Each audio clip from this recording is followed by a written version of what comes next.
রমজান আমার জন্য রহমত, আমার জন্য নাজাত, আমার জন্য মাগফিরাত। রোজা এত দামি এক সম্পদ। কুররাতুল ওয়াইজিন ফি দুররাতিন নাসিহিন নামক কিতাবে উল্লেখ করা হয়, একটা জন্মগত কাক, কাক চিনেন? কাউয়া, কাক কালো, কোকিল কালো, কালো মাথার কেশ, এর চেয়ে বেশি কালো মনের হিংসা লেশ।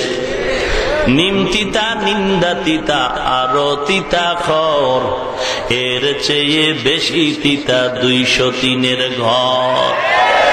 চাকা গোল, পয়সা গোল, গোলালু গোল, এর চেয়ে বেশি গোল মনের গন্ডগোল।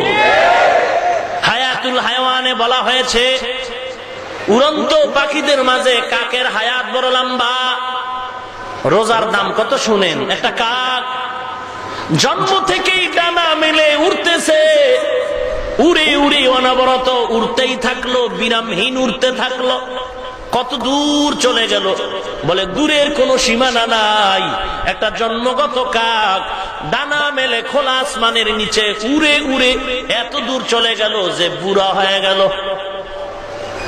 জন্ম থেকে বুড়া হওয়া পর্যন্ত উড়ে উড়ে যত দূর চলে যাবে, একটা রোজাদারের একটা রোজার দাম হলো এই কাক যত দূরে চলে গেল, একটা রোজার বিনিময়ে বান্দা জাহান্নাম থেকে তত দূরে সরে গেল।